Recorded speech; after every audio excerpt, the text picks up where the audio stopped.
Friends, Vaikasi Visakam mini vlog பார்க்கலாமா? ஈவினிங்க்கு மேலே மாம்பால் செஞ்சுட்டு இருந்தேன். சைட்லேயே சாமி விளக்கு எல்லாமே வந்து கழுவி எடுத்துட்டேன். மித்ரா அந்த டைமில் பப்பாயா தான் சாப்பிட்டுட்டு இருந்தா. மாம்பால் செஞ்சு முடிச்சுட்டு சாமிக்கு வந்து எல்லாத்தையும் வச்சாச்சு. இந்த மாம்பாலோட வீடியோ வந்து தனியாக எடுத்திருக்கேன். நான் இன்னொரு வீடியோவில் வந்து உங்களுக்கு ஷேர் பண்ணுறேன். உங்கள் வீட்லேயும் வைகாசி விசாகத்துக்கு இந்த மாம்பால் வந்து செய்வீங்களா? இதை மாம்பழ காடின்னு வந்து சொல்லுவாங்க. செய்வீங்களா அப்படின்னு மறக்காமல் வந்து கமெண்ட் பண்ணுங்கள்.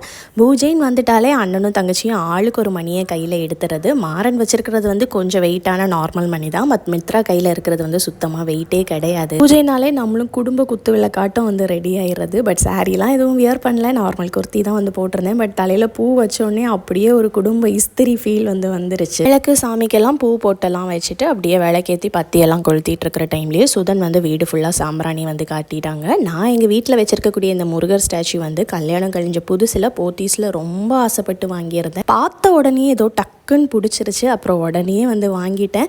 வீட்டுக்கு வரவங்க நிறைய பேர் இது எங்கே வாங்கினீங்கன்னு சொல்லி கேட்டிருந்தாங்க. முன்னாடி இதை வந்து ஷோகேஸில் தான் வச்சுருந்தேன். ரீசெண்டாக தான் பூஜை ரூமுக்கு வந்து எடுத்துகிட்டு வந்துட்டேன். இந்த முருகர் ஸ்டாச்சு எப்படி இருக்குன்னு மறக்காமல் கமெண்ட் பண்ணுங்கள். தீவாரணை எல்லாமே வந்து காட்டிட்டு அப்புறம் மாம்பால் வந்து சாப்பிட்டோம். டேஸ்ட்டு சூப்பராக இருந்துச்சு. நான் ரெசிபி ஷேர் பண்ணுறேன், நீங்களும் ட்ரை பண்ணி பாருங்கள். பூஜையை முடிச்சுட்டு அம்மாவையும் பிக்கப் பண்ணிட்டு மருங்கூரில் இருக்கக்கூடிய முருகர் கோயிலுக்கு தான் போயிருந்தோம். இதுக்கு முன்னாடியே இந்த கோயிலுக்கு விசிட் பண்ணியிருக்கோம். பட் வீடியோ ஷேர் பண்ணியிருக்கிறேனான்னு எனக்கு ஞாபகம் இல்லை. மலைக்கு மேலே தான் இந்த கோயில் இருக்கும். போகிற வழியெல்லாம் ஃபுல்லாக பச்சை பசைன்னு தண்ணியாக இருந்துச்சு. இடமே சூப்பராக இருந்தது. நாங்கள் இதுவரை இந்த கோயிலுக்கு வந்தப்போலாம் சுத்தமாக கூட்டம் இருந்ததே இல்லை. பட் இன்றைக்கி செம்மையான கூட்டம். பட் ஸ்டில் நல்ல தரிசனமே கிடச்சிருந்துச்சு. கோயில்லையுமே மாம்பால் கொடுத்துருந்தாங்க, அதுவுமே செம்மையாக இருந்துச்சு. தரிசனம் முடிச்சுட்டு அங்கேயே கொஞ்ச நேரம் இருந்து நல்லா ஜில்லுன்னு காற்று வாங்கிட்டு வீட்டுக்கு கிளம்பி வந்தாச்சு. உங்களோட வைகாசி விசாகம் எப்படி போச்சுன்னு மறக்காமல் கமெண்ட் பண்ணுங்கள். டாடா.